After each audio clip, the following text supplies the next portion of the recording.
Where to start? Well, as you can see here, I have chosen a very modest topic for this presentation. So just 1 century and it's academic publishing. So, but why did I do this? Well, there are a couple of reasons. So why this topic? I use this topic because I'm convinced, or what I see is that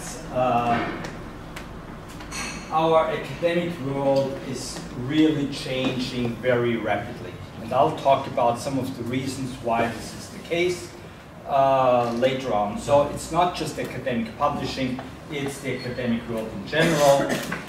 There are new competitors, there are new activities around, there are new media around. All this is influencing our academic world, and it is changing. I don't know whether it's changing to the better or to the worse, but it is changing. And also academic publishing is changing very rapidly. And this is something that I realized particularly in the last 5 years when I got involved with Region, with this journal of URSA, that publishes open access and electronic only. So this was the only reason why, well, it was actually me who suggested to URSA, after many years of arguing, we don't need our own journal. There are many journals out there, no need for a new one. Then there was some seed funding available for open access journals in Austria. And then I said, well, this is interesting.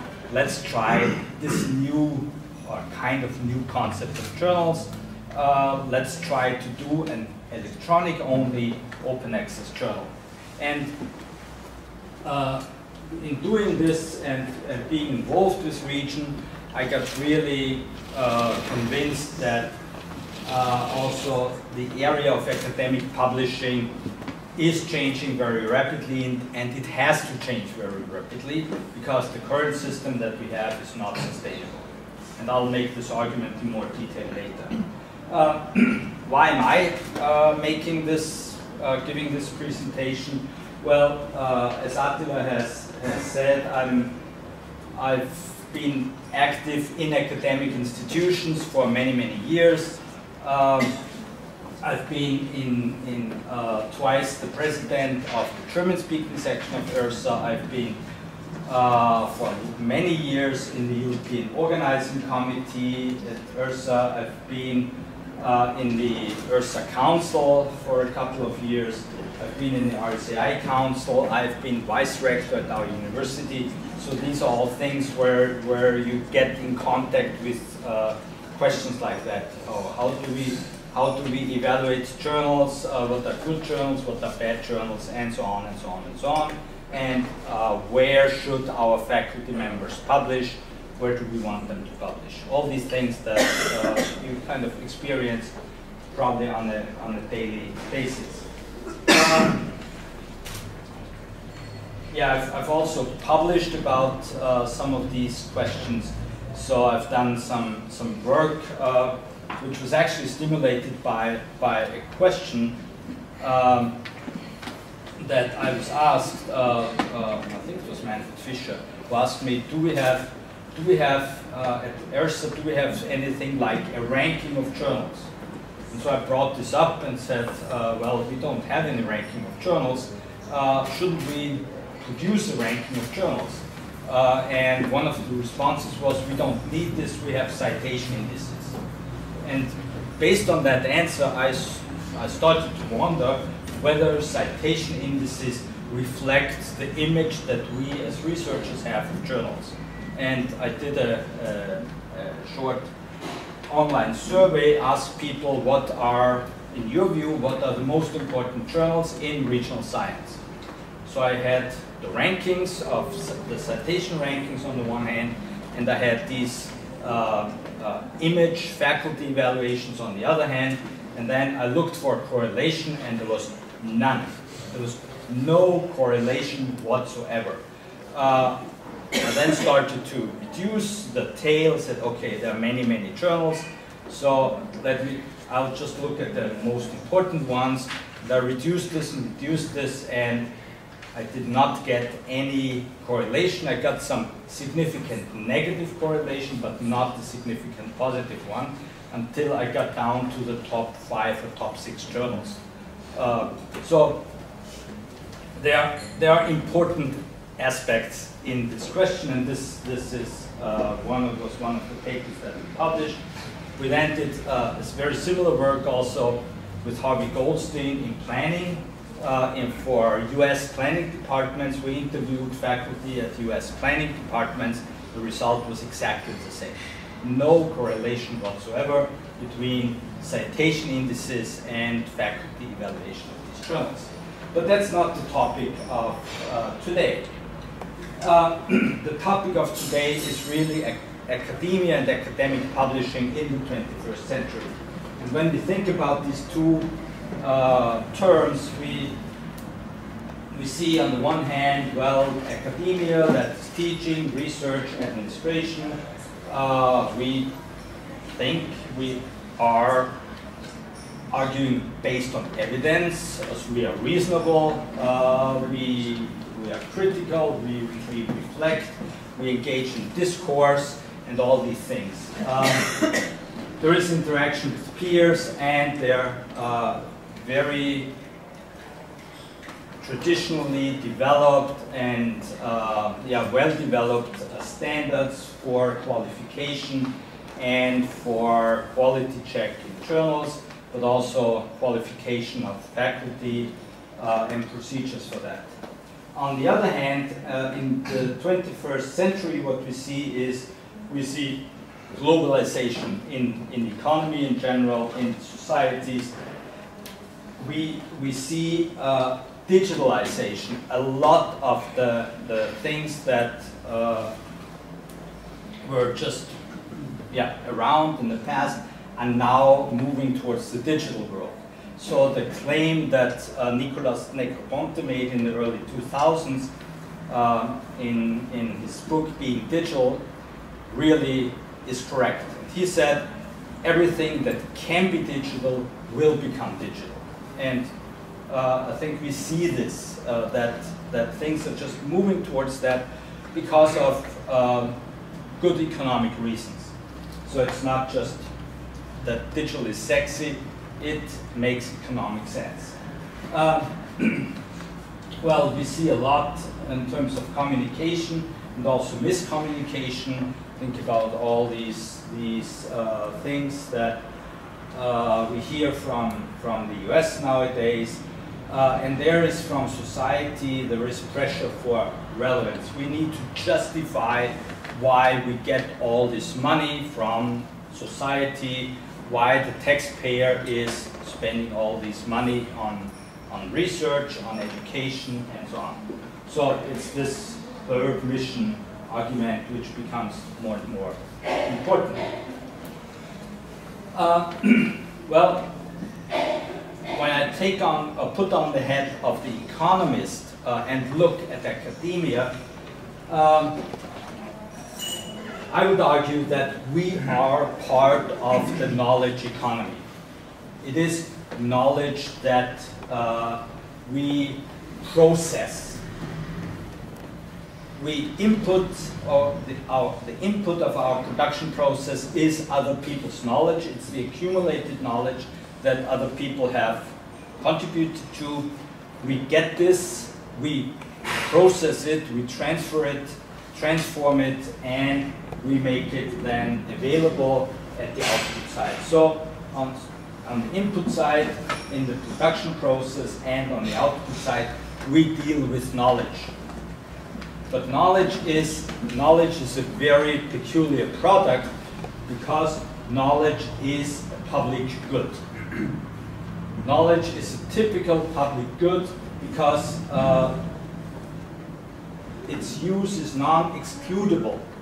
So after my presentation here, I hope that will be some knowledge transferred to you, but I cannot preclude you to use this knowledge to think about this. I cannot say you are not allowed to do this. Even if I try it, it's in your mind, and it will be combined with other ideas, and hopefully something wonderful new will come out. But that's the character of knowledge. And it's also non-rivalrous. So if I present this here today, this does not limit or that one of you listens to that does not limit the others to listen to that. So it's not like using a car. If I use my car, my wife cannot use my car. With knowledge, it's not this way because it's non-rivalrous. And this is what's a typical public good, and that's very important for the way how we operate, and it's very important also for the way how we communicate. Because of this, we also see this important role of the public sector in knowledge production, in research, and also in the institutions, in universities. We have many public universities. It is really a publicly dominated sector, and many research funds, research institutions who provide funding for research from the public sector. An important aspect here is that this knowledge in the academic sector is not necessarily limited to the academic sector. It can spill over to the private sector. So I don't think I need this. It can spill over to the private sector, or do you need this for the video, the microphone? No. Működni fog így is. No. Okay. Okay. So it makes it a little more flexible. Yeah, this knowledge can spill over to the private sector, and there, kind of the standard theory, there it can be turned into innovation, into new processes, new products, new ideas that cost less, that just produce economic growth, or are in the long run the driver of economic growth. So this this knowledge here can spill over to the private sector if we allow it to do that. And based on this thinking, if we limit this flow of knowledge, either on the input side, so that we as academics cannot get access to the knowledge that we need for our arguments, or on the output side, then we limit economic growth. On the output side, on the publishing side, this is what's called the paywall. This is the wall where you can only get to the knowledge if you pay a fee. And this limits the flow of knowledge. So, to summarize this, the product really is the knowledge. I think we need to be careful here to separate the product and the media for transferring the knowledge. These are two different things. So, or I call it here the communication channels. So the product is knowledge. There are different communication channels that we use to disseminate this knowledge. And these are lectures, these are presentations, and these are publications. In publishing, we have actually a choice of using different media. So we can publish in a book, we can publish things in an article, or we could also publish it in some electronic media, in some videos, in some blogs and things like that. These different media and media channels have different value in academia. I'm fully aware of that, but still they are different channels for that. And the important thing is, well, we have a choice of media, and these media have changed fundamentally over the last 30 years. So we cannot, and to some extent, the standards that we have, they are rooted in the 100 years tradition of academic publishing with the printed media we had at that time. But the world has changed in the last 30 years. And why in the last 30 years? Because of this guy. This guy here is, well, in the meantime, Sir Tim Berners-Lee. Who knows this name? No one? Well, he's the guy who changed the world. Tim Berners-Lee, so I'll tell you a little bit about him. Tim Berners-Lee, he was a researcher at CERN in physics and in CERN in Switzerland, and he got all these requests from some colleagues about, yeah, could you send me your working paper on this and that. And so he started to think, well, there should be a better way to disseminate and make available the stuff that we do. And in thinking about this, he wrote this memo in March 1998. And his boss read it and commented it with vague but exciting. And this memo here, this contained all the technical specifications for the World Wide Web. So the things that many people nowadays say the internet is actually the World Wide Web. This is his invention is the basis for every web page you use, for all the social media we use, for Facebook, for Google, for Google Maps, and so on and so on and so on. All this stuff is based on his invention, and fortunately or unfortunately, he was not discouraged by this comment, and half a year later he had the first server programmed and the thing took off very, very quickly. But in doing so, he really changed the way how we exchange information, and he changed our lives. The way how researchers started to respond to this, especially in physics where it started, was that they made available draft versions and preprints of their papers electronically. And said, okay, well, I sent this in for publication, but the earlier version I put on the server, and whoever wants to read it can download it and read it. So this activity nowadays is called green open access. This is preprints of traditional published articles which are put on some servers, on some repositories, and made available. But then also some scientific organizations, they began experimenting with web-based journals. They said, well, we get these articles, we have all this reviewing process, and then we have someone to type the article, then we need to print it, then the volume is bound, then it needs to go to the mail and needs to be mailed out to all the subscribers. Why don't we just put it on a server and make it available this way?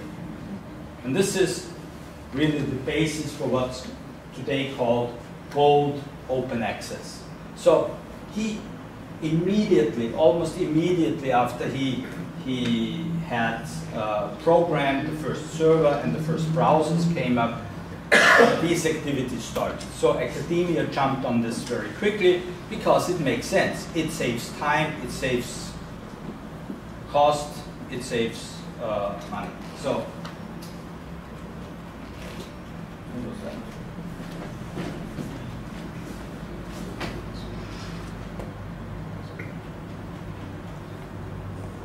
Okay, well, but to understand the dynamics there, let us look at traditional publishing. In traditional publishing, there are three actors involved. There is faculty involved, there's a publisher involved, and there is a library involved. So faculty writes an article, in very simplistic form, sends it to a publisher. Of course, there's a peer review and all of that.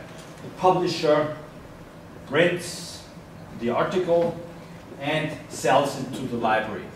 The library puts it on the shelves for the faculty to read. So we have this triangle here, and they together are involved in this process of publishing. So what are the functions? The faculty, they write, they edit, they review a certain article. Once it's published, they read it and they cite it. The publishers, they do the copy editing, they package it together in issues, they print, and they distribute it to the library, to faculty. And the libraries, they buy it from the publishers, they archive the material for permanent archiving, they put it on the shelves, and they provide access for the faculty, so that the faculty member doesn't have to run around the university and say, who has this journal? It's in the library. So it makes it easier to find it. When we look at the interest that these three groups have, well, the faculty is interested in distributing the material. So I've never met any researcher who said, I'm not interested that my stuff is circulated. There is no money really in there, so what other motivation should we have than get our ideas known to others? So we want this to be distributed because, yeah, we think that, well, maybe this will increase our image. The image we have in the scientific community, we may be seen as the even better researcher than before, or as the upcoming new star in the science or whatever. So we want to improve our image. And on the other side, in this direction, we want to have access. If we look for a certain article, we want our library to have it available for us. And librarians know hundreds of stories of people coming and saying, why don't we have this journal? Where it's outrageous, it's ridiculous, we should have this. Well, to tell you the truth, there are way too many journals to have each one of them. The publisher has has an interest in a commercial profit. This is a commercial company, and the big commercial publishers have a very strong interest in commercial profit, and they do a very good job in generating profits. The library library's interest is to archive the material, to provide access, and to stay within their budget limits. And the budget limits is the argument why they cannot have all the journals. So what we see here is we see conflicts of interest. We see a conflict of interest between the commercial publisher and the library because of the within budget. Because the profit of the publishers is the cost of the library. And so yeah, either they stay within the budget or they make profit.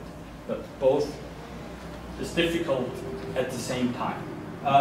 And there is a conflict of interest between faculty and publishers, because if you have a product which is distributed as wide as possible, then there is no scarcity, and the price of the product goes to zero. That's economics 101, and so they have an interest to keep the availability limited of the products. But we as faculty, we want our work to be as widely distributed as possible. When we look at the three sides, at the university side, in the traditional publishing process, it usually starts with the transfer of copyright from the authors to the publishers. What we also see there is a fragmentation in journals. There are more and more journals published in smaller and smaller fields. So the numbers of journals increases and the scope of each journal decreases. There are some numbers here. So there was a 3.25% per year increase in the number of journals. And when you look at the price of journals, then in some disciplines, journals are outrageously expensive.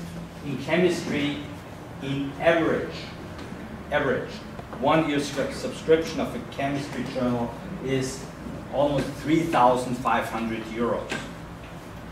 In physics, it's not that much better. In business, we are at 820 euros per year, so we're doing much better there. And this increase in costs annually in this relatively long period was 7.6% per year. So a very steep price increase. So the university libraries, they are expected to buy more journals, and each one becoming more expensive. So this is very difficult to stay within budget unless you have some very, very generous taxpayer, and we usually don't have that. At the publisher side, well, in the 1960s and 70s, many commercial publishers have taken over journals from scientific associations. So they told the scientific associations, we can do this better, turn your journals over to us, we'll handle this for you, and we will share the profits. This sharing of profits did not work out that well, because none of these scientific organizations knows how much profit a publisher makes with its journal. This is secret, they will not tell you. You will never learn how many copies they sell, to what price they sold it to the libraries, and how much profit they make. We can look at their overall profit, and The Economist in 2010, and there are some more recent figures, but they are pretty much the same, has found out that there is a very high profit margin in academic publishing. So for Springer, it's 33.9% of their turnover, which is profit. So over 1/3 of what we and the libraries pay for the journals subscriptions goes directly into profits. For Elsevier, it's 36%. For Wiley, it's even 42%. There are some pretty bad, large companies with a very, very bad reputation. Walmart, for example. For Walmart, this is 4%. Not so bad. Here are the really bad guys. They are ripping off the public sector. Well, from the socioeconomic side, when we look at it from there, well, Deutsche Bank came to the conclusion in the study that relatively little value is added by the commercial publishers to the publishing process. And what we see there is clearly an oligopoly. There are very few, about 5 large publishing companies. There has been a very strong concentration process in the last 10 years. What we also see is that they utilize the inelastic demand on both sides of their business. They've structured their business model in this way. And what we also see is a moral hazard issue in traditional publishing with the libraries, because it's the libraries who pay for the subscription, the faculty who uses it. The librarians usually don't read the stuff. It's the faculty. So the faculty does not pay, they request it, but the libraries pay. And this is a standard setup for costs to explode and for this area to be, or the sector to be exploited. What we see from a faculty point of view is that these high costs of journals, they limit access to the material that is published there.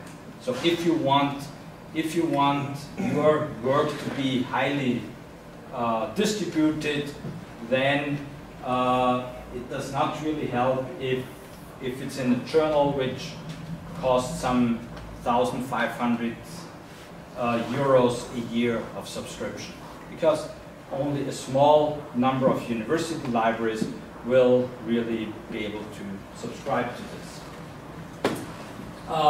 And then what they do now is they have these packaging strategies where they say, oh, we don't sell you this one journal, we sell you a whole package of journals. And this is really dominated by their corporate policies. So it's in their interest to do this. My conclusion from all of that is that this traditional form of publishing has just become unsustainable. This cannot go on in this way much longer. It will just explode. If you have growth rates of costs of 7-point-something%, it has to explode sooner or later.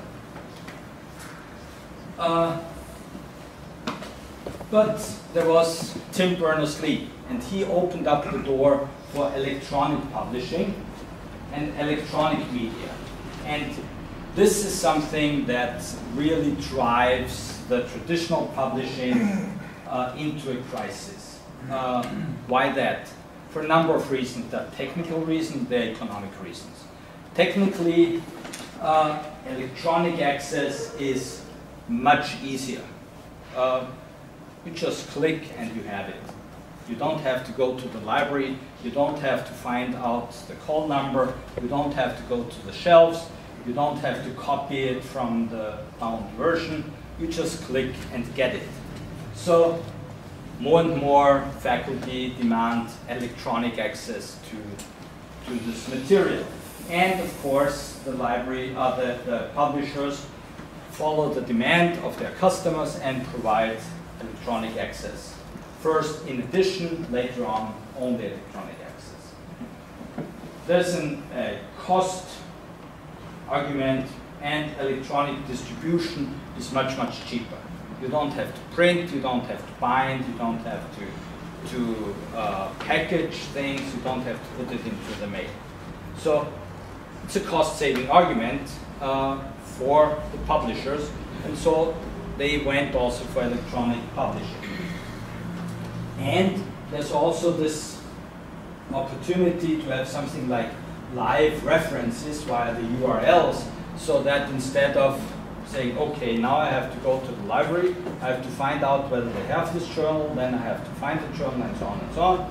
You just click on this URL, and there you are. So there is a strong move towards electronic versions of these journals. With that comes a structured electronic metadata, which is not the content of the article, but it's the information about the article. What's the title, who are the authors, where is it published, where can you find it, and so on and so on. This is what's called metadata, and there are many more and more repositories of metadata which allow you to find this information. And there's also from that structured electronic information about citations. Because, well, when you, in addition to the titles and abstracts and authors, when you also store the citations in the metadata, then you can say, okay, how many times was this article cited? Who cited this article in the last 2 years? So all these things that you probably know. So what we see there is, we see growing information about papers, while on the other hand, we have declining access to papers because of the high costs. So more and more we see, oh, there is information out there, but we cannot get to it because of a paywall, because the publisher says, oh, you're not subscribed, you need to pay extra for this. Sorry, doesn't work. So, and this is, at least in my view, this is something that increases frustration. So when you know it's out there, but I can't get it.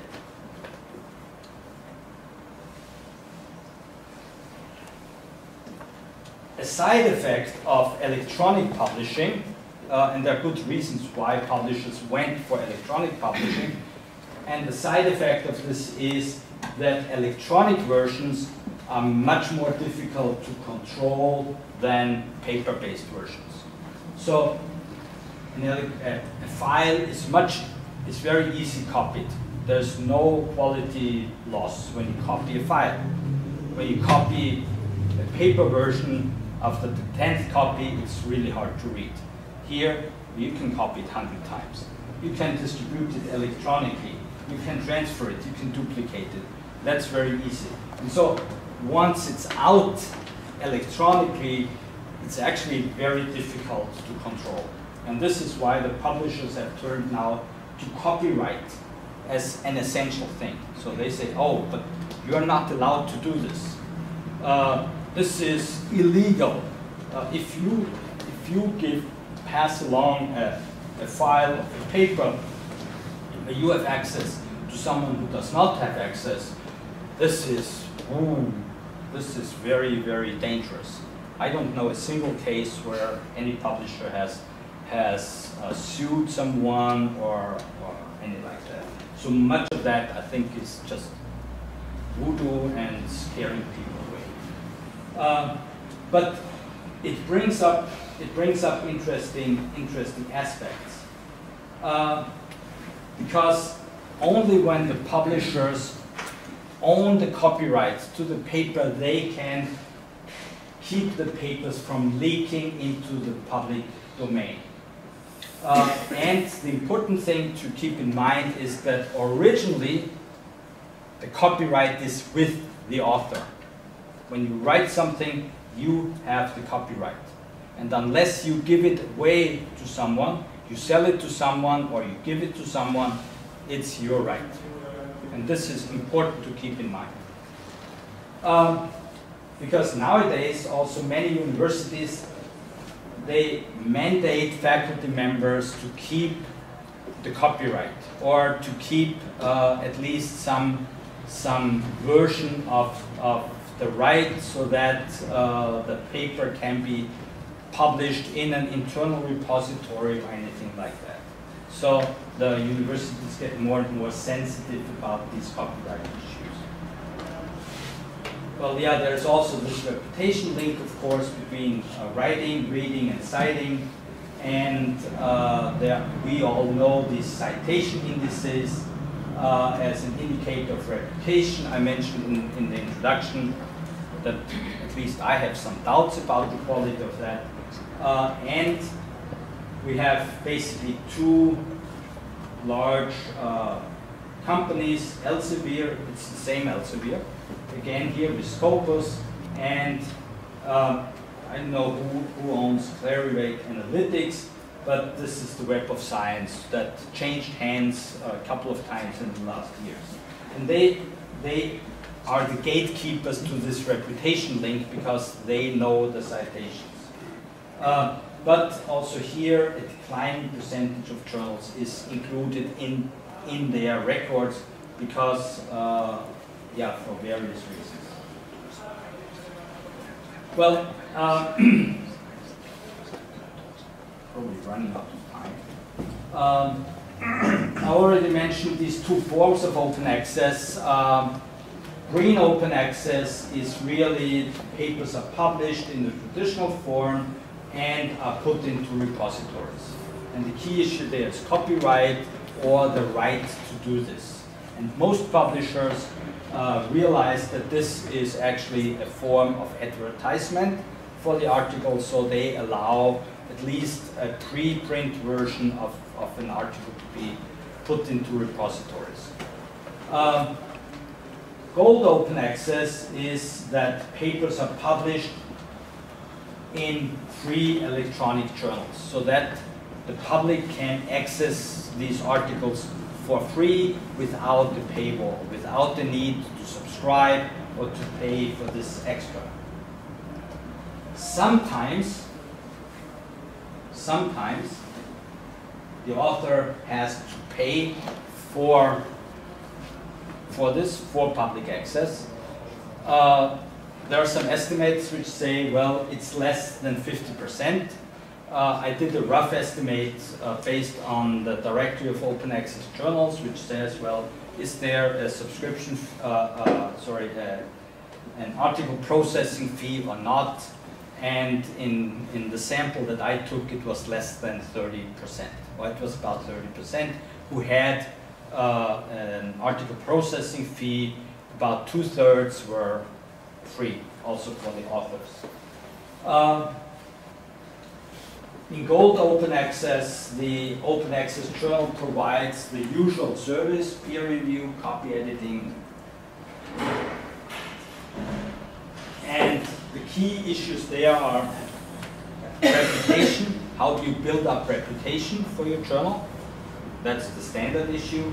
And the business model. Well, how do you cover your costs?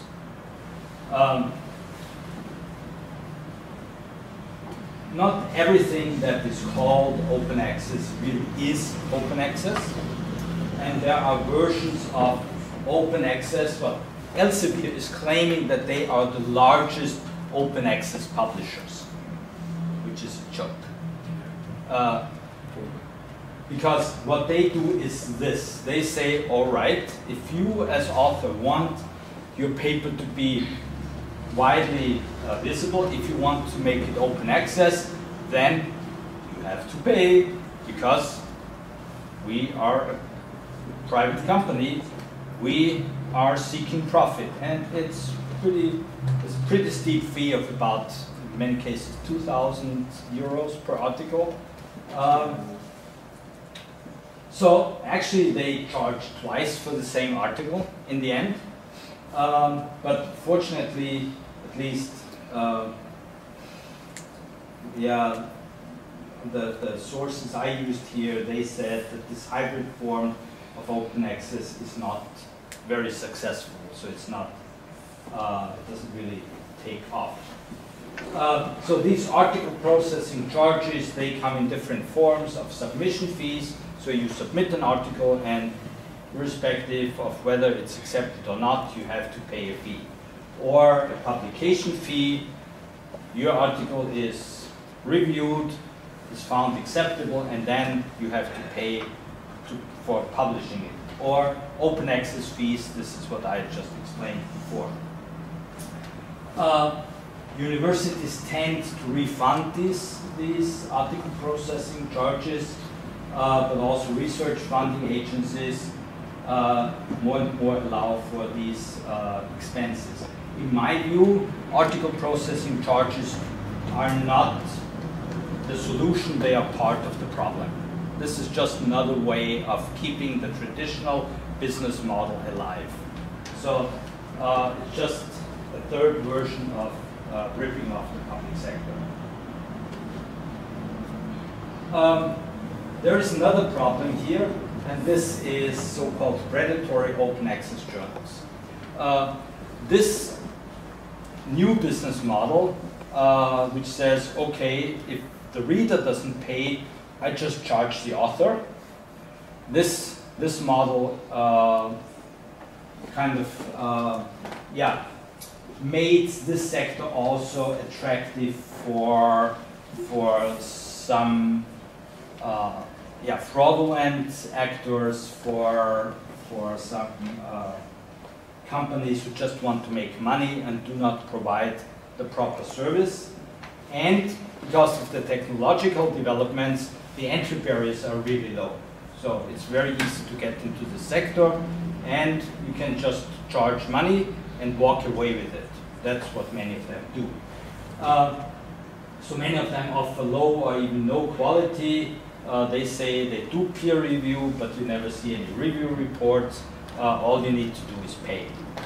And there's some interesting article from some Polish colleagues who really created a fake identity of a researcher, and with the web page and some crazy publications they put together, and then they sent this resume together with a letter to three different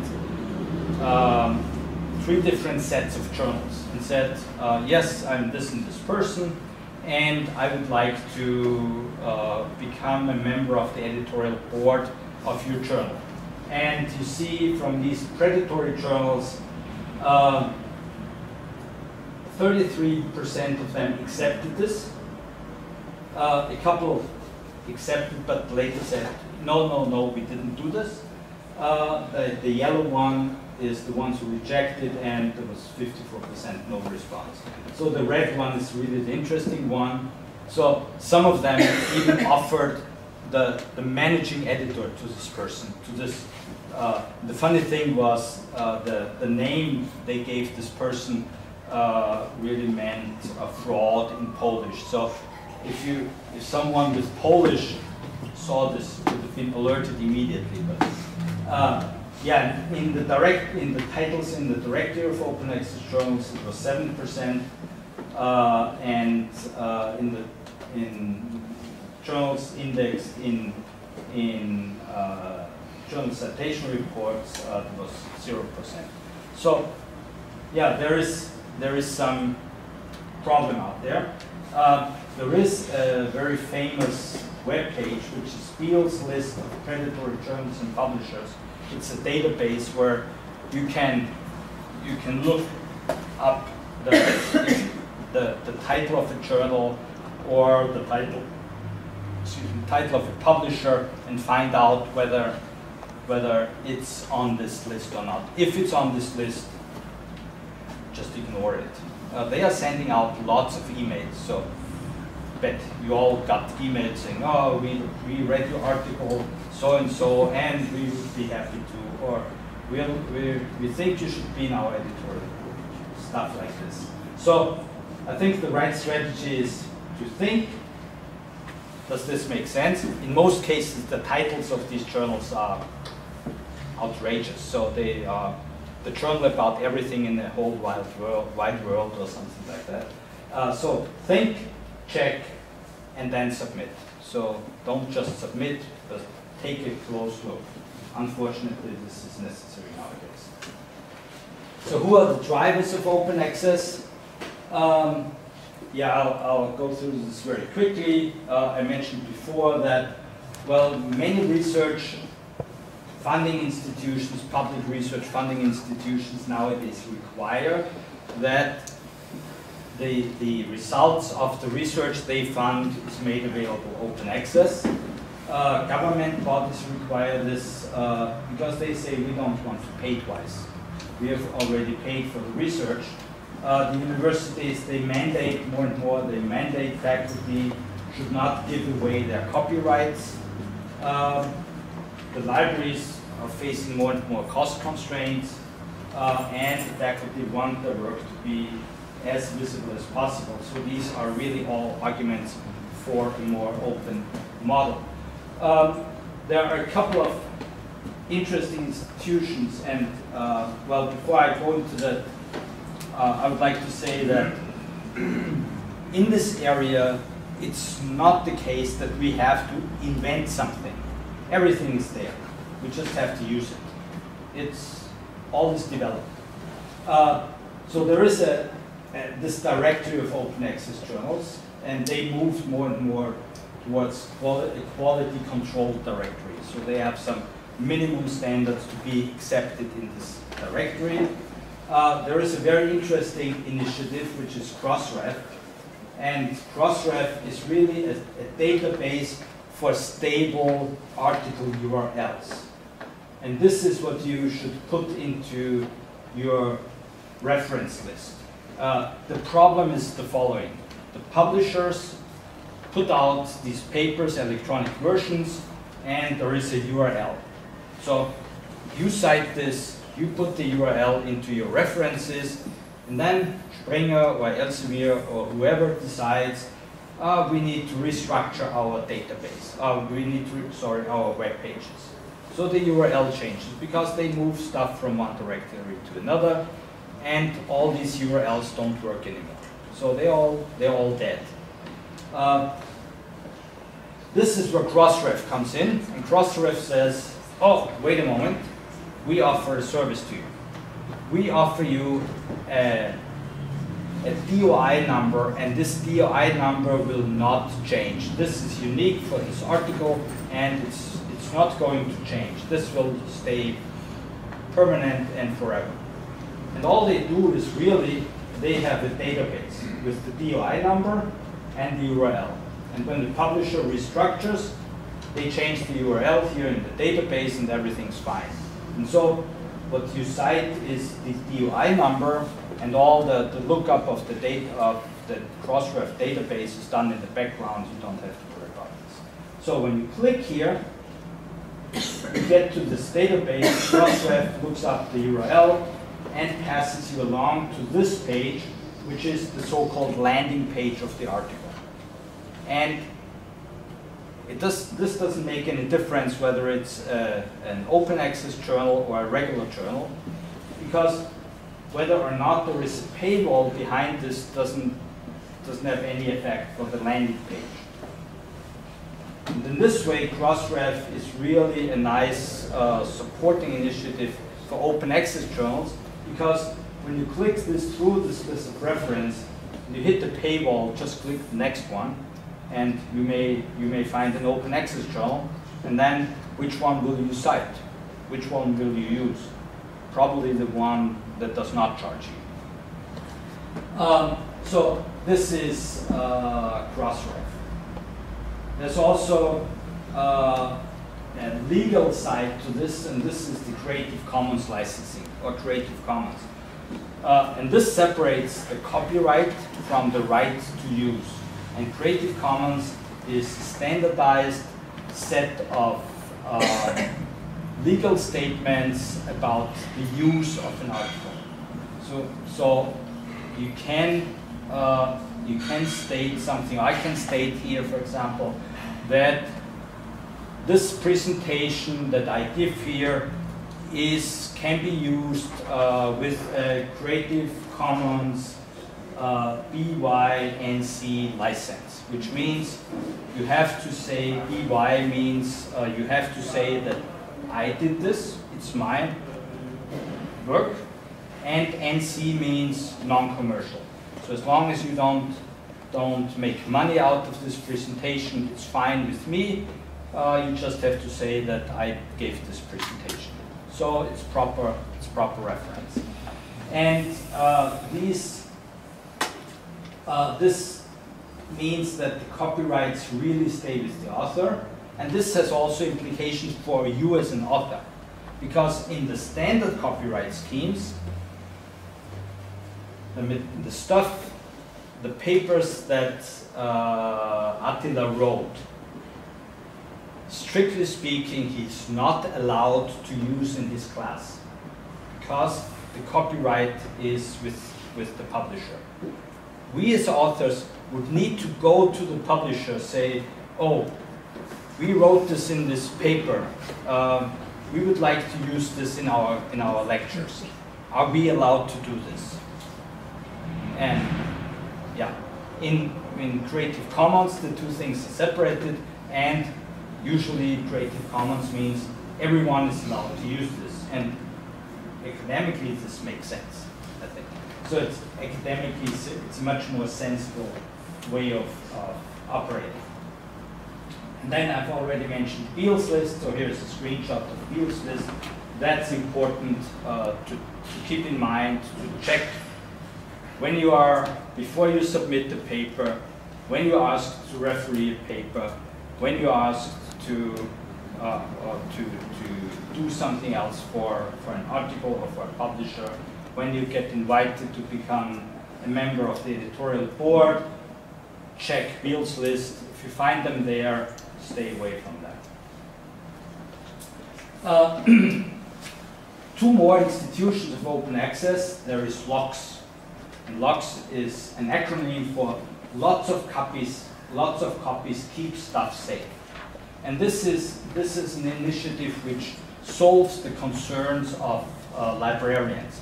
Librarians not only have to provide access, they also have to archive things. They need to provide access for a longer period of time. And they are really worried about electronic media because of this archiving function. And LOCKSS is actually a corporation of large US university libraries, sorry. The lead library there is Stanford. And what they do is really what their name says. They spread this information so that it is out there and it's copied on as many as possible servers. And if the original source becomes inactive, then they can recreate this from their archives. There's also freeware software for managing journals. That's called Open Journal Systems, or OJS. This is software which allows you to manage the paper submission, the reviewing process. It provides consistent front end, and it gives provides gateways to many metadata archives like Directory of Open Access Journals, Crossref, logs, and so on and so on and so on. So this is a very widely used piece of software.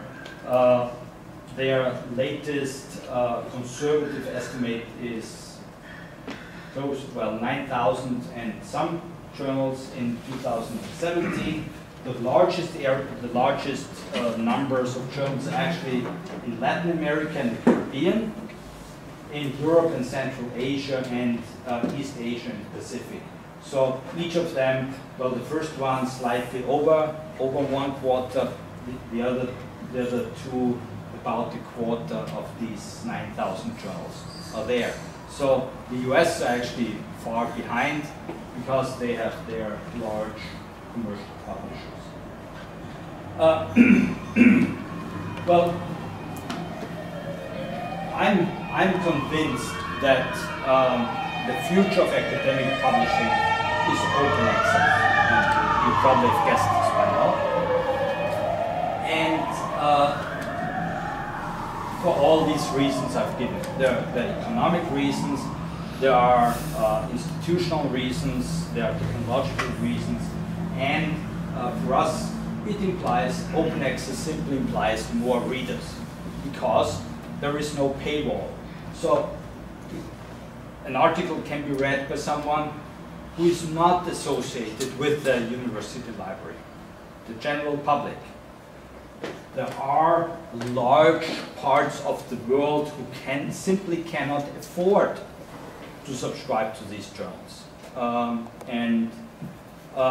Yeah, large parts of Southeast Asia, large parts of Latin America, of Africa simply cannot afford this. These are all readers for open access. And also, of course, other disciplines. So in our university, this is business and economics. If we need something from a, say, medical journal or from a technical journal, some engineering journal, we just don't have the access to that. With open access, that doesn't make any difference, so it allows for a lot more exchange between the disciplines. I think it's important for us as authors because we just keep control over our work. When I looked at some of these contracts that I have signed in the past with companies like Springer, they are ridiculous. You sell every possible version of your work, distributed over all possible media now and in the future in all languages to them for free. So I think these are types of contracts which violate other legal institutions. Sorry, I don't know the English terms, but I think one could challenge that on this basis. And in the end, the libraries can save costs for two reasons actually, because subscriptions and also access control, because libraries also need to spend a lot of money to make sure that only people who are tied to this university can get access to that material. Yeah, it's this whole part here which just breaks away, it just disappears. So there are costs saved. Yeah, let me just come to the summary and conclusions. As I said, in my view, the future of scholarly publishing is electronic and open access. And many of the strategies we see nowadays by the big commercial publishers, they are just attempts to shift out the collapse of their business model. It just cannot sustain in this form. And it's not the question whether, but it's only a question when and how this will change. Because it's in the interest of the researchers and of the universities to push for green and bold open access and to avoid also article processing charges. If you want to know more about this, this is a great book. It's open access, so you just need you can buy it, but you can also read it online. And there is a new movie out since September 5th, which talks about these things in a series of interviews. It's called, so the webpage is just paywallthemovie.com. Just look it up, you can watch the whole movie online. Well, what's the road forward? So how can we proceed? What is my advice? I'm not sure someone wants my advice, but I offer it anyways, because it's on my slides. So for the institutions, I think that the universities and the academic associations, they need to get back control over journals and publishing. Publishing companies, they can provide a service to universities and academic institutions, but they will compete for that, and so this will lower the fee substantially. But the decisions need to be with the academic institutions and the universities.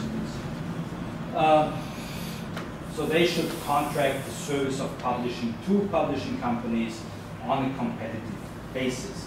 And the Max Planck Society, in a study 2015, found out that there is plenty of money in the whole system to just convert everything to open access.